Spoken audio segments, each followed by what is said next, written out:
So hi guys, welcome again to superior classes. I am J Wadir. जैसा कि आप देख रहे हैं कि यहाँ पर लिखा हुआ है ओवरव्यू एंड माइंड मैप, और आप ये भी जानते हैं कि हमारा क्लास 10th फिजिक्स का पहला chapter light reflection and refraction complete हो चुका है। तो यहाँ पर आज हम ये काम करने वाले हैं कि हमने किन चीज़ों को किन सीक्वेंस में पढ़ा है और उन्हें वैसे ही रिवाइज भी करेंगे और वैसे ही याद भी रखेंगे। ठीक है, तो इसके लिए सबसे ज़रूरी चीज़ होती है माइंड मैप। अगर आप प्ले स्टोर पे जाकर सर्च करेंगे तो वहां पर भी आपको कई सारे माइंड मैप के ऐप भी मिलेंगे, एप्लीकेशंस भी मिलेंगे, जो आपको एक ऐसा सीक्वेंस बनाने में हेल्प करते हैं जिससे कि आपको वो चीज़ें फिंगर टिप पर हो।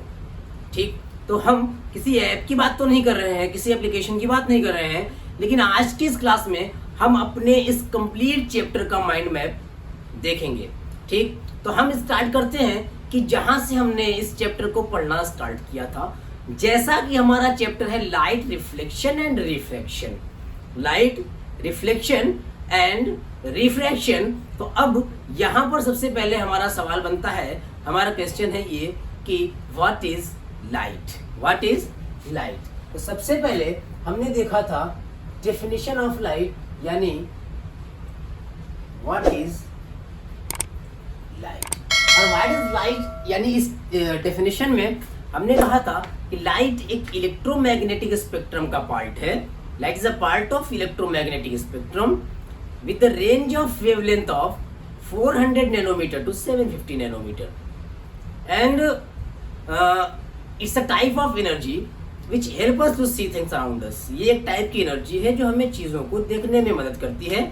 और हमने ये भी कहा था कि लाइट विजिबल नहीं होती बल्कि चीज़ों को देखने में हेल्प करती है। ठीक, हाँ, इतनी बातें हमारी जब हुई, फिर हमने कहा कि इसके बिहेवियर पे बात की थी। तो कहा था कि कई सारे साइंटिस्ट ने अलग अलग थ्योरीज दी।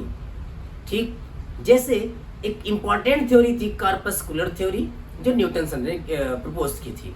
न्यूटन सर ने बताया था कि लाइट रेज छोटे छोटे पार्टिकल से मिलकर बने हैं जिनको फोटोन कहा गया, और ये एक स्ट्रेट लाइन में मूव करते हैं। और उसी प्रॉपर्टी पर बेस्ड ये रे ऑप्टिक्स चैप्टर आपका light reflection and diffraction class 10th का है। ठीक, इसके अलावा लाइट को वेव भी बताया गया, लाइट को इलेक्ट्रोमैग्नेटिक वेव भी बताया गया, और लाइट को डुअल नेचर शो करने वाला भी बताया गया। जो उसके बिहेवियर्स हैं जो हम देखते हैं, हमें समझ में यही आता है कि लाइट डुअल नेचर शो करती है।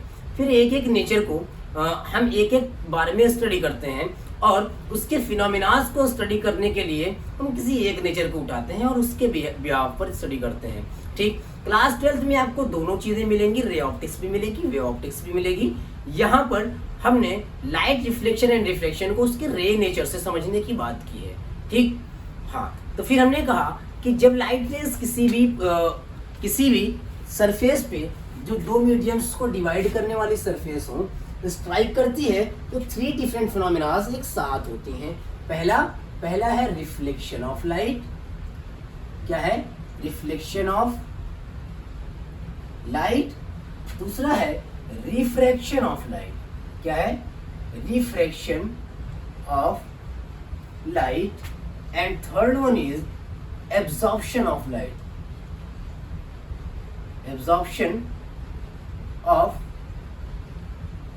लाइट। ठीक है सर, ये तीनों चीजें तो हमने की हैं।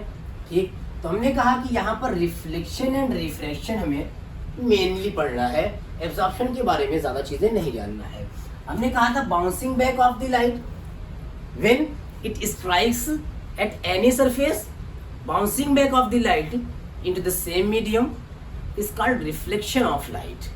लाइट रेज का उसी मीडियम में वापस चले आना। कुछ लाइट रेज आती हैं जब एक सरफेस पे स्ट्राइक होती हैं, तो कुछ लाइट रेज उसी मीडियम में वापस आ जाती हैं, कुछ दूसरे मीडियम में एंटर कर जाती हैं, और कुछ एब्जॉर्ब हो जाती हैं।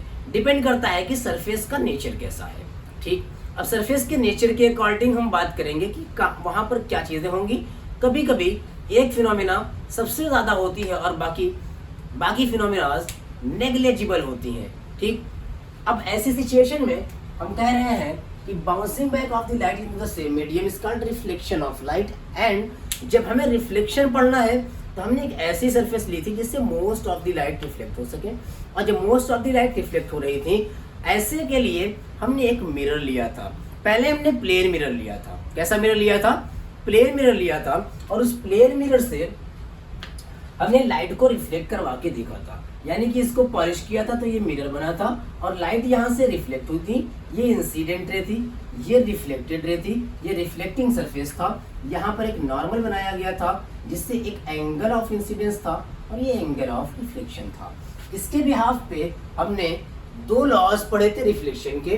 पहला क्या था कि incident ray, reflected ray and normal at the point of incidence are lie in the same plane. ठीक, ये तीनों एक सेम प्लेन में होंगी, जैसे अभी इस बोल्ड के प्लेन में है, और ये जो मिरर हमने बनाया ये कुछ ऐसा है कि इसकी अपर सरफेस से रिफ्लेक्शन हो रहा है और लोअर सरफेस पे क्या है? पॉलिश्ड है। ठीक, इतनी चीजें क्लियर। यहाँ पर सेकेंड लॉ हमारा था कि angle of incidence and angle of reflection is equal. हमारे हर एक रिफ्लेक्शन के केस में इंसिडेंस एंड रिफ्लेक्शन एंगल क्या होगा सर? इक्वल होगा। क्लियर? कितनी बातें हमने की। फिर इसी रिफ्लेक्शन के लॉ को फॉलो करते हुए हमने इस प्लेन मिरर के सामने प्लेस्ड किसी ऑब्जेक्ट का इमेज का फॉर्मेशन करना सीखा, रे डायग्राम सीखा। तो हमने रिफ्लेक्शन की क्या पढ़ ली थी? रिफ्लेक्शन की डेफिनेशन पढ़ ली थी, bouncing back of the light in the same medium. ठीक, उसके बाद रिफ्लेक्शन के लॉस पढ़ लिए थे। हमने क्या पढ़ लिए थे?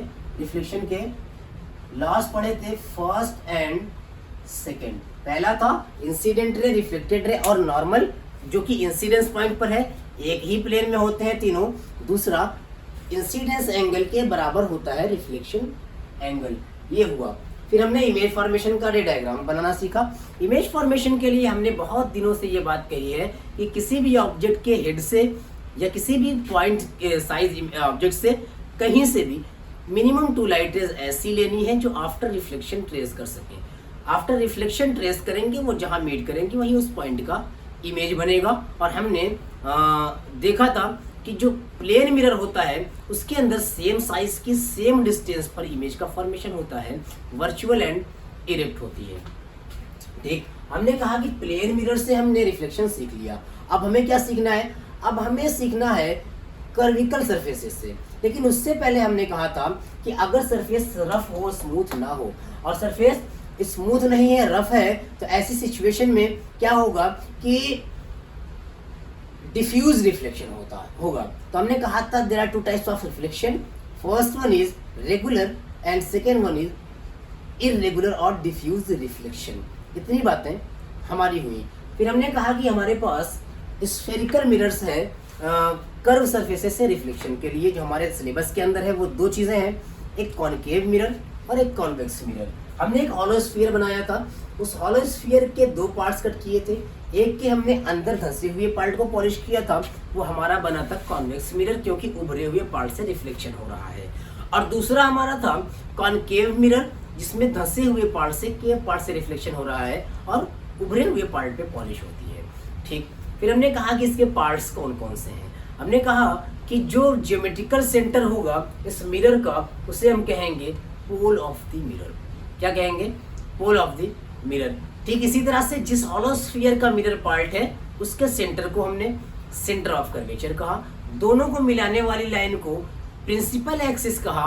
इनके बीच में एक पॉइंट है जहां पर कॉनकेव मिरर में प्रिंसिपल एक्सिस के पैरेलल आने वाली लाइट रेज मीट करती हैं और कॉन्वेक्स मिरर में वहां से मीट करती हुई अपीयर होती हैं।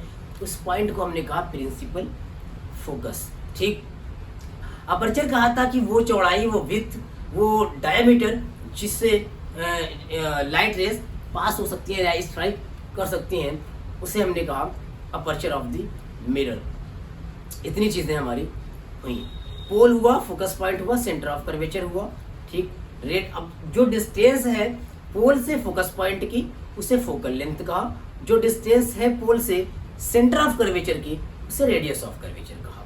फिर हमने बात की साइन कन्वेंशन की। साइन कन्वेंशन में कहा कि पोल को हमने माना ओरिजिन, और ये न्यू कार्टेशियन साइन कन्वेंशन है। ये कार्टेशियन प्लेन है हमारा, पोल को हमने मान लिया ओरिजिन, पोल को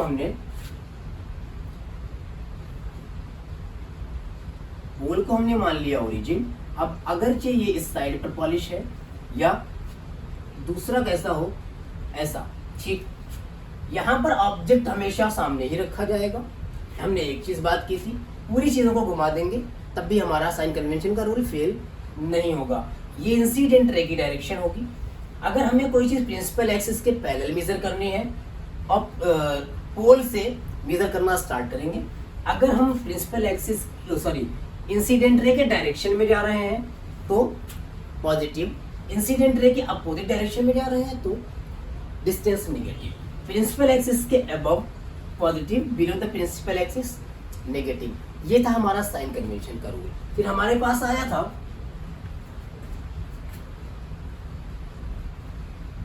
हमने क्या कहा, हमने रिफ्लेक्शन में पढ़ा स्फेरिकल मिरर्स, हमने पढ़ा साइन कन्वेंशन। ठीक, रिफ्लेक्शन में हमने स्फेरिकल मिरर पढ़ा और साइन कन्वेंशन पढ़ा। फिर हमने स्फेरिकल मिरर के अंदर या फिर मैं यहीं पर कर दूं, स्फेरिकल मिरर में हमने लॉज देखे कि कब लाइट रे कहां से पास होगी। इससे हमें हमेशा लॉ ऑफ रिफ्लेक्शन फॉलो करना ना पड़े, फॉलो तो होगा लेकिन उसके हिसाब से हमें एंगल ऑफ इंसिडेंस और रिफ्लेक्शन इक्वल करना पड़ेगा। अगर हरदम तो हमारे लिए प्रॉब्लम होगी। तो हमने कहा कि प्रिंसिपल एक्सिस के पैरेलल जाने वाली लाइट रेस कॉनकेव में फोकस पॉइंट से यानी प्रिंसिपल फोकस से पास होती है, कॉन्वेक्स में वहां से पास होती है, अपीयर होती है। सेकंड क्या कहा, सेकंड कहा कि रेडियस ऑफ कर्वेचर से पास होने वाली इनकॉन्केव पास होने वाली सेम पास से वापस चली जाती हैं। और इनकॉन्वेक्स हमने कहा कि सेंटर ऑफ कर्वेचर के डायरेक्शन में जाने वाली अपने पास से वापस चली जाती हैं। रीजन बताया था कि ये लाइट रेस मिरर के सरफेस पे नॉर्मल होती है और जब नॉर्मल होंगी तो एंगल ऑफ इंसिडेंस 0 होगा और एंगल ऑफ रिफ्लेक्शन भी 0 होगा।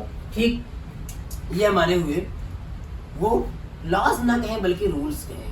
क्या रूल्स? ठीक, ये हमारे रूल्स हुए।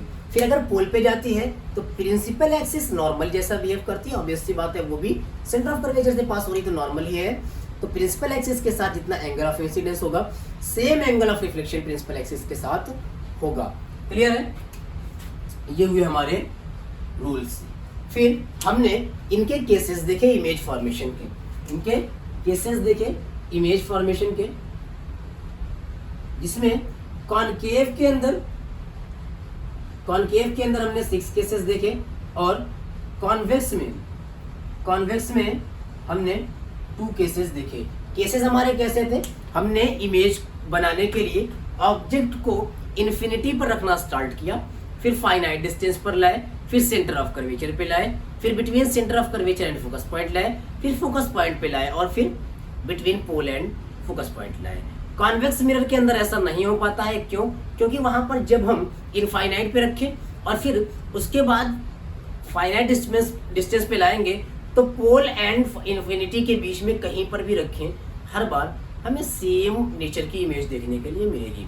और जब सेम नेचर की इमेज देखने के लिए मिलेगी तो हमारे पास वहां पर कॉनकेव मिरर के अंदर 6 केसेस और कॉन्वेक्स मिरर के अंदर 2 केसेस निकल करके आते हैं। इतनी चीज हमारी हो गई, साइन कन्वेंशन और तमाम चीजें। फिर मिरर फार्मूला यूज करके हमने 1-2 क्वेश्चंस भी कर लिए। फिर यहाँ पर हमारी बात आई रिफ्लेक्शन की। किसकी बात आई? सारा चैप्टर यहीं पर हो जाने वाला है। हमने बात की रिफ्रैक्शन ऑफ लाइट की। तो रिफ्लेक्शन की तरह हमने सबसे पहले प्लेन सरफेस से करवाया। प्लेन सरफेस से जब रिफ्लेक्शन करवाया, सेकेंड मीडियम में एंटर करने पर लाइट रेज अपने पाथ से डेविएट हो जा रही थी। ऐसा हो क्यों रहा था? ऐसा हो इसलिए रहा था क्योंकि सबसे ज्यादा स्पीड ऑफ लाइट होती है वैक्यूम में, जो कि है 3 × 10⁸ मीटर पर सेकेंड, और इसको हम डिनोट करते हैं सी से। किसे डिनोट करते हैं? सी से। जब किसी दूसरे मीडियम में एंटर करती है, लगभग यही स्पीड ऑफ लाइट एयर में भी होती है। थोड़ा सा डिफरेंस है, थोड़ा सा डिक्रीज करती है, लेकिन वो डिफरेंस बहुत माइन्यूट है इसलिए हम उसे नहीं कंसीडर करते। और speed of light in air भी हम 3 × 10⁸ मीटर पर सेकेंड ही मानते हैं। ठीक है? जब लाइट रेज एक मीडियम से दूसरे मीडियम में एंटर करती हैं तो स्पीड ऑफ लाइट डिक्रीज होती है। इस डिक्रीमेंट की वजह से वो अपने पाथ से डेविएट हो जाती हैं, अपने डायरेक्शन से बेंड हो जाती हैं। इस बेंडिंग ऑफ लाइट की फिनोमेना को हमने कहा था इंटरफेस पे ही बेंड होती हैं, और इस फिनोमेना को हमने कहा था रिफ्रैक्शन ऑफ लाइट। इसके भी दो लॉज थे। पहला क्या कि इंसिडेंट रे, रिफ्रैक्टेड रे and normal on interface eight the point of incidence, ये एक प्लेन में होंगे, ठीक। और दूसरा जो लॉ था वो था कि एंगल ऑफ इंसिडेंस का sine of angle of incidence and ratio of sine of angle of incidence and angle of refraction, ये क्या होगा, एक कांस्टेंट होगा, और इस कांस्टेंट को हम n/1 भी कहते हैं, और इस कांस्टेंट को हम नाम देते हैं रिफ्रैक्टिव इंडेक्स। क्या नाम देते हैं? रिफ्रैक्टिव इंडेक्स, ठीक। अब जब ये रिफ्रैक्टिव इंडेक्स हमारा हो गया, तो इस रिफ्रैक्टिव इंडेक्स के बारे में हमने पढ़ा था कि ये हमें बताता है रेशियो, इसका इन दोनों एंगल्स का भी रेशियो, और किसका रेशियो, और रेशियो हमें बताता है ये स्पीड ऑफ लाइट का, किसमें? In vacuum and in the medium, ठीक, in vacuum and in the medium, ठीक। इतनी बात क्लियर। अब यहाँ पर जो रिफ्रैक्टिव इंडेक्स है, हमने कहा कि ये रिफ्रैक्टिव इंडेक्स क्या है, एक तो उनके साइन का रेशियो है, और दूसरा है उनके स्पीड का रेशियो, स्पीड ऑफ लाइट का, दोनों मीडियम में स्पीड ऑफ लाइट का रेशियो। तो अगर मैं कहूँ तो इस तरह से हमारा रिफ्रैक्टिव इंडेक्स दो तरह का होता है, ठीक। रिफ्रैक्टिव इंडेक्स हमारा कैसा होता है? दो तरह का होता है। एक होता है एब्सोल्यूट रिफ्रैक्टिव इंडेक्स, एक होता है एब्सोल्यूट रिफ्रैक्टिव इंडेक्स। मैं यहाँ कह दे रहा हूँ n = c/v, ठीक, यानी कि ratio of speed of light and in vacuum and in medium. तो हमारा रिफ्रैक्टिव इंडेक्स की बात आई, यहाँ पर हमने इसकी डेफिनेशन पढ़ी, यहाँ पर हमने इसके लॉज पढ़े, लॉज में फर्स्ट पढ़ा, सेकेंड पढ़ा। सेकेंड लॉ में हम बात की रिफ्रैक्टिव इंडेक्स की, और रिफ्रैक्टिव इंडेक्स जो है, रिफ्रैक्टिव इंडेक्स जो है ये दो तरह का होता है। एक कैसा होता है? एब्सोल्यूट रिफ्रैक्टिव इंडेक्स, कैसा? एब्सोल्यूट रिफ्रैक्टिव इंडेक्स, और दूसरा कैसा होता है? Relative refractive index. Absolute refractive index का मतलब है कि refractive index of a medium with respect to air और वैक्यूम। तो यहाँ पर हम इसको कहते हैं c/v, c/v, यानी refractive index of medium with respect to vacuum, तो इस तरह से अगर मैं कहूँ रिलेटिव का, तो रिलेटिव को हम दिखाते हैं refractive index of second medium respect to first medium. यहाँ पर हम कहते हैं refractive index of second medium upon refractive index of first medium, ठीक। और यहाँ पर हमें निकल करके आता है v1/v2, यानी कि फर्स्ट मीडियम में speed of light upon second medium में स्पीड ऑफ लाइट, ये होता है हमारा रिलेटिव रिफ्रैक्टिव इंडेक्स। इसी की वजह से बेंडिंग ऑफ लाइट होती है, इसी की वजह से स्लो हो जाती है स्पीड ऑफ लाइट, ठीक।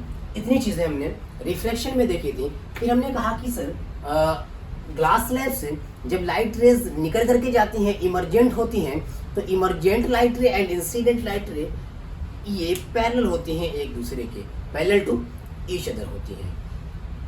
हाँ, अब इसके बाद हमने कहा कि रिफ्रैक्शन अभी तक हमारा कहाँ से हो रहा था? रिफ्रैक्शन हो रहा था प्लेन सरफेस से, लेकिन अब रिफ्रैक्शन होगा कर्व सरफेस से। कैसी? कर्व सरफेसेस से। कर्व सरफेसेस में हमारे पास क्या है? लेंसेज है। क्या है? लेंसेज। तो लेंसेज में हमने क्या देखा था? हमने उनकी डेफिनेशन देखी थी, ठीक।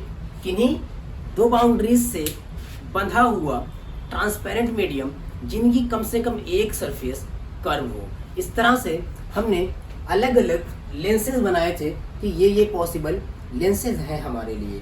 उनमें से हमें दो पढ़ लेते, by convex and by concave. By convex lens के लिए लेंसेज दो तरह के थे हमारे पास, बाई कॉनकेव या सिर्फ कॉनकेव और कॉन्वेक्स, ठीक। हमने पहले कॉन्वेक्स लेंसेज पढ़े, उसके पार्ट्स पढ़े, फिर उसके पार्ट्स में जितनी चीज़ें थी, फिर हमने रूल्स पढ़े। रूल्स में उसी तरह के लगभग रूल्स थे दोनों ही लेंसेज के लिए, ठीक। लेंसेज के रूल्स पढ़ने के बाद हमने उनका इमेज फॉर्मेशन देखा, ठीक। रूल पढ़ने के बाद हमने उनका इमेज फॉर्मेशन देखा कि इमेज का फॉर्मेशन कैसे होता है। फिर आ गए हम लेंस फार्मूला एंड मैग्निफिकेशन पे। लेंस फार्मूला में हमने बात की कि जहां पर मिरर फार्मूला में प्लस है वहां माइनस कर देंगे। मैग्निफिकेशन में भी यही कहा कि जहां पर वहां माइनस था यहाँ प्लस कर देंगे। तो हमारे पास आया 1/f equals to 1/v minus 1/u, ठीक। और mirror linear magnification of lens में आया m इक्वल्स टू hi/ho यानी height of image upon height of object equals to v by u यानी distance of image from the focus point from the pole and upon में distance of object from the pole. यहाँ minus था mirror में तो यहाँ पर lens में plus हो गया। इसकी हेल्प से हमारे पास कई सारे क्वेश्चंस हैं, ठीक।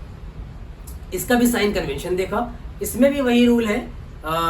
यहाँ पर पोल की जगह ऑप्टिकल सेंटर को कंसीडर करते हैं। ओरिजिन पोल की जगह ऑप्टिकल सेंटर को कंसीडर करेंगे और उसी से अगर इंसिडेंट रे के डायरेक्शन में जाती है, डिस्टेंस है तो पॉजिटिव, उसके अपोजिट में है तो negative. Above the principal axis positive, below the principal axis negative, ठीक। ये हुए हमारे साइन कन्वेंशन, ये हुआ हमारा साइन कन्वेंशन। और जब साइन कन्वेंशन हमारा हो गया फिर हमने उसके न्यूमेरिकल्स करने हैं, ठीक, क्लियर। उसके बाद जब हम न्यूमेरिकल्स कर लेंगे फिर हमारे पास क्या बचेगा, हमारे पास न्यूमेरिकल्स करने के बाद इस चैप्टर के लिए बस इतना है कि इसकी प्रैक्टिस करते रहें। और प्रैक्टिस के लिए हम क्या करने वाले हैं, इसके लिए हम आपके लिए करने वाले हैं कि अब आपकी इस क्लास के अलावा कुछ रिकॉर्डेड वीडियोस जैसे आपके एक एग्जाम्पल को 1.5 मिनट 2 मिनट 3 मिनट में सॉल्व करके, ठीक, समझा करके। सॉल्व तो बहुत तेज़ी से हो जाएंगे लेकिन उनको समझा करके सारे एग्जाम्पल, सारे न्यूमेरिकल्स, क्वेश्चन सब कुछ समझा करके छोटे छोटे वीडियोस के फॉर्म में रोज़ाना एक क्वेश्चन आपको हम अपने YouTube चैनल सुपीरियर क्लासेस पे प्रोवाइड करेंगे। और इसके साथ ही अब यहाँ तक की नोट्स आपके लिए अपलोड कर दी जाएगी हमारे टेलीग्राम चैनल सुपीरियर क्लासेस 01 के ऊपर, ठीक। तो आज के लिए बस इतना ही। ये हमारा कंप्लीट चैप्टर का क्या था, ओवरव्यू था, माइंड मैप था। इसी माइंड मैप के अकॉर्डिंग अगर आप पढ़ने लगेंगे, आप एक बार रिवीजन करेंगे इसी माइंड मैप के अकॉर्डिंग, तो आपसे कोई कहेगा रिफ्लेक्शन ऑफ लाइट क्या, आप बता देंगे उसके डेफिनेशन। आपसे कहेंगे लॉज क्या, आप लॉज बता देंगे। 2 लॉज हैं कौन कौन से वो बता देंगे।